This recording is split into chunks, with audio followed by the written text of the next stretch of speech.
Hello दोस्तों, एक बार फिर से स्वागत है आपका अपने चैनल सिविल हेल्प में। तो आज हम बात करेंगे आरआरबी ग्रुप डी का। अगर आपने फॉर्म भरा था, ठीक है, उस फॉर्म भरते समय आपसे अगर कोई गलती हो गया था, ठीक है, तो उसको जो एडिट विंडो है वो स्टार्ट हो चुका है, ठीक है, और कैसे फॉर्म को एडिट करना है एक एक स्टेप के बारे में हम अच्छे से समझेंगे, ठीक है। और फिर क्या पेमेंट रहेगा, क्या मतलब सारे प्रोसेस को एक बार अच्छे से समझ लेंगे, ठीक है। तो यदि अभी तक आपने हमारे चैनल सब्सक्राइब नहीं किया है तो प्लीज़ सब्सक्राइब कर लीजिए और जल्दी से हमारे 50 सब्सक्राइबर का टारगेट पूरा कर दीजिए इस वीडियो के माध्यम से, ठीक है।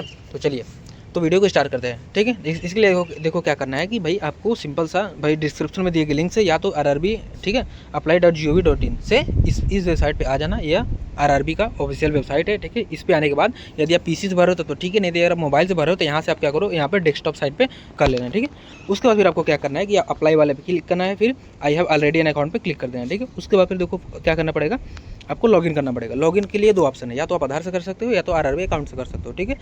आरआरबी अकाउंट वगैरह आपको मेल पे, फ़ोन पे, मैसेज पे बहुत जगह आपको पड़ा होगा, ठीक है। तो उम्मीद करता हूँ ये तो आपको पता ही होगा, ठीक है।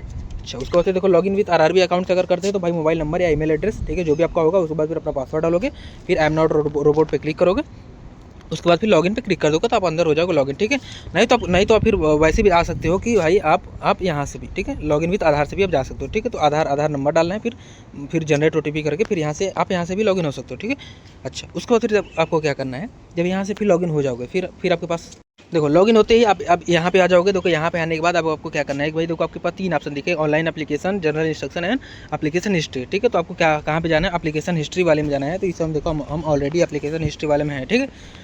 तो इस वाले सेक्शन में आओगे, देखो आपका ये दिखेगा, ठीक है। अब आपका ये इंटरफेस खुल गया। अब इसमें देखो क्या है कि requirement for post level 1 CPC commission matrix, ठीक है। सी पे मैट्रिक्स मतलब अब देखो आपको यही फॉर्म भरे थे, ठीक है, यही वाला फॉर्म आप भरे थे। उसके बाद फिर क्या है, आपको इसी को क्या करना है, आपको मॉडिफाई करना है, ठीक है। अच्छा, जब इसको मॉडिफाई करना है तो मॉडिफाई वाला लिंक आ चुका है, तो यहाँ पर मॉडिफाई पे क्लिक कर देना है, क्योंकि हमको इसी को एडिट करना है। अब देखो सारा चीज़ लगभग वैसे खुल जाएगा जो आप फॉर्म भरते समय जैसे आपने फॉर्म भरा था, ठीक है। आपने अगर फॉर्म भरा होगा खुद से वीडियो देखकर तो आपको सब कुछ अच्छे से समझ में आएगा। बस एक बार आप अच्छे से मिला लो, ठीक है। क्या करना है, यहाँ पर मैरिटल स्टेटस आप चेंज कर सकते हो, रिलीजन चेंज कर सकते हो, फिर अपना फिर मदर टंग वगैरह, ठीक है। उसके बाद फिर चॉइस ऑफ एग्जाम लैंग्वेज, तो आप किस लैंग्वेज में एग्जामिनेशन देना चाहते हो वो हो गया। फिर परमानेंट मार्क, ठीक है, ये सब जो भी चीज़ है, ठीक है। शेड्यूल जो आप SC ST है आप इसको चेंज कर सकते हो। आप वो गलती से आप SC चूज़ कर लिए थे तो आप OBC हो तो ठीक है, तो आप OBC वाला भर सकते हो, ठीक है। जो भी शो आप इसमें चेंज कर सकते हो। फिर caste certificate number, caste issuing authority, ठीक है, किस स्टेट के हो, ठीक है, कास्ट सर्टिफिकेट डेट, ठीक है। इसके बाद फिर अवेल द फ्री ट्रेवल पास, ठीक है। यदि आपने गलती से नो किया दिया तो यस कर सकते हो, यस किया तो नो कर सकते हो, ठीक है।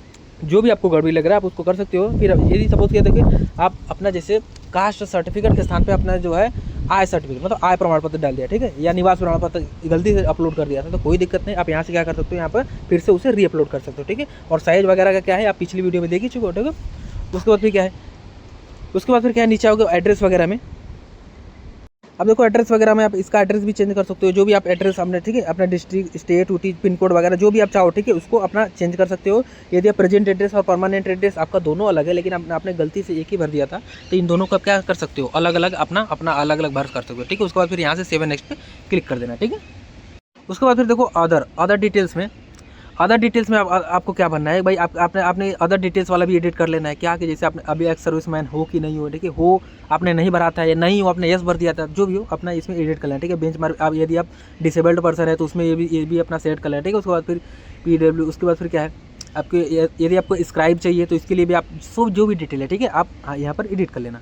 नीचे आने पर देखो स्क्राइब डिटेल्स वगैरह बाकी सभी सारी चीज़ें देखो वही दिए हैं कि आप EBC सर्टिफिकेट होल्डर है यस नो, ठीक है, इंडियन रेलवे के एम्प्लॉय हैं यस या नो, ठीक है। आप मतलब ये सब सारे सभी ऑप्शन को क्या कर सकते हो अभी एडिट कर सकते हो। उसके बाद फिर देखो नेम ऑफ ऑर्गेनाइजेशन, ठीक है, करंट एम्प्लॉयमेंट डिटेल्स, यदि आप पहले से अभी करंट में काम कर रहे हो, ठीक है, तो एम्प्लॉयमेंट का उसका डिटेल देना है, ठीक है। अगर नहीं दिया तो दे दो, ठीक है। उसके बाद फिर देखो सब कुछ अपना कर लेना। उसके बाद फिर बैंक जो रिफंड फ़ी आएगा, ठीक है, रिफंड फ़ी आएगा, जो फी रिफंड आएगा उसमें आपने बैंक डिटेल दिया था, बैंक डिटेल्स में अगर आपसे कोई गलती हो गई हो, ठीक है, तो उसको क्या करना है, यहाँ पर फिर अपना फिल कर लेना, फिर यहाँ से सेव पे क्लिक कर देना, ठीक है। उसके बाद फिर देखो अपना एजुकेशनल क्वालिफिकेशन में भी आपको क्या करना है, अपना सारा डेटा जो भी चाहे आप यहाँ से एडिट कर सकते हो, ठीक है। देखो यहाँ पे पेंसिल की तरह निशान है, यहाँ पर एडिट है, ठीक है।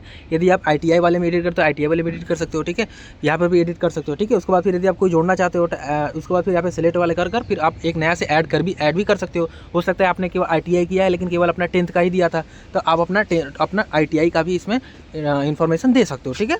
उसके बाद फिर क्या है, देखो जैसे ऐड करना है, जैसे आपने जो भी आपने किया था उसको ऐड, यदि ऐड या एडिट करना है, ठीक है। यदि आप एडिट वाले पे क्लिक करोगे तो आपके पास ऐसा खुलेगा, ठीक है। तो qualification, state, district, roll number, board वगैरह जैसा भी आपने किया था सब कुछ खुलेगा। उसके बाद फिर अपडेट पे क्लिक कर देना, ठीक है।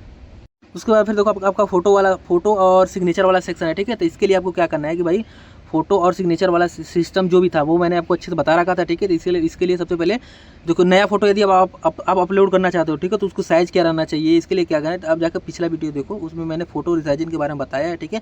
यदि आपको अभी फिर भी आप चाहते हो कि नहीं फोटो रिसाइजिंग पे एक नया वीडियो आए, आप कमेंट करना, मैं प्रॉपरली एकदम इस डेडिकेटेड वीडियो लाऊंगा केवल फोटो रिसाइजिंग के लिए, ठीक है।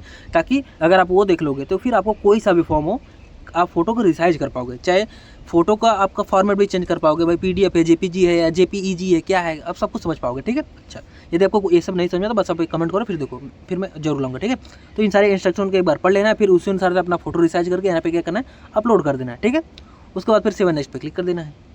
उसके बाद फिर देखो यहाँ से अपना आपका जो जोन था, ठीक है, जो आपने जोन सेलेक्ट किया था यहाँ पर उसका प्रेफरेंस, ठीक है, आप उसका ऑर्डर भी क्या कर सकते हो, यहाँ पर अपडेट कर सकते हो, ठीक है। तो आप अपने अनुसार यदि आपसे गलती हुई हो तो आप यहाँ से ऑर्डर भी अपडेट करना। उसके बाद फिर I have extracted check my post order of post, इस पर क्लिक कर देना। उसके बाद फिर नीचे आओगे, नीचे आने के बाद देखो आपका ऐसा कुछ खुलेगा, ठीक है। इसके बाद फिर देखो सभी जगह क्या करना है, अपना क्लिक कर देना। उसके बाद फिर किस प्लेस से भर रहे हो उस प्लेस का नाम दे देना। अगर ये गलत हो तो फिर यहाँ पे एप्लीकेशन सिग्नेचर जो आप अपलोड किया वहाँ पे आता रहेगा, फिर डेट आएगा। उसके बाद फिर प्रीव्यू एप्लीकेशन पे क्लिक कर देना। इसके बाद अपना सब कुछ मिला लेना। तो इसमें डिक्लेरेशन है, भाई मैंने अपना सब कुछ मिला लिया, सब कुछ सही है। फिर यहाँ पे डिक्लेयर पर वाले क्लिक कर देना। उसके बाद फिर I have checked my rechecked my above details उस पर क्लिक कर देना। उसके बाद फिर जनरेट ओटीपी पे क्लिक कर देना, ठीक है। जनरेट ओटीपी पे क्लिक करोगे तो आपको मोबाइल नंबर पे या ईमेल पे क्या जाएगा, एक ओटीपी जाएगा। फिर उस ओटीपी को क्या करना है, वेरीफाई करना है।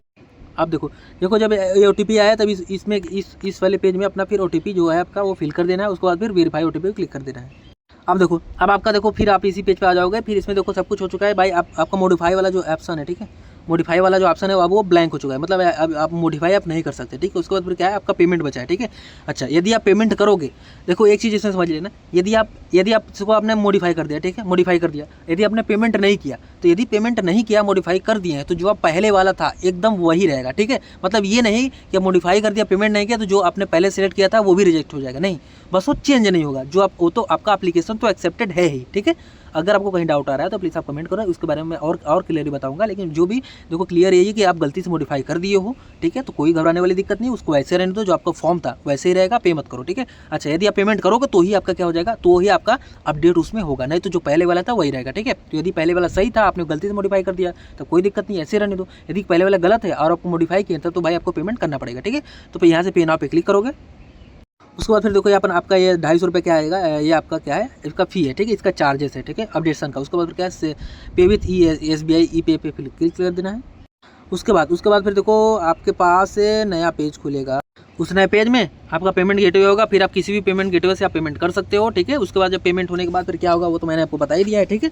तो ये था सारा प्रोसेस एडिटिंग का। तो यदि आपने गलती से फॉर्म भर दिया था, यदि कोई भी स्टेप आपका गलत भरा गया था तो प्लीज़ आप फॉर्म को अपडेट कर लीजिए। अपडेट करने का सारा प्रोसेस मैं बता चुका हूँ। अगर फिर भी आपको अगर कोई डाउट रह गया हो या कोई भी चीज़ अगर रह गया हो कि नहीं इसको कैसे भरें या इसको कैसे रिसाइज करें, ठीक है, कोई सा भी डॉक्यूमेंट्स हो, ठीक है, किसी भी प्रकार का डाउट हो आप कमेंट में एक बार करना, उसका सोल्यूशन मैं ज़रूर बताऊँगा, ठीक है। और यदि अभी तक आपने हमारा चैनल सब्सक्राइब नहीं किया तो प्लीज़ सब्सक्राइब कर लीजिए और हमारे 50 सब्सक्राइबर इस वीडियो के माध्यम से कंप्लीट कराइए।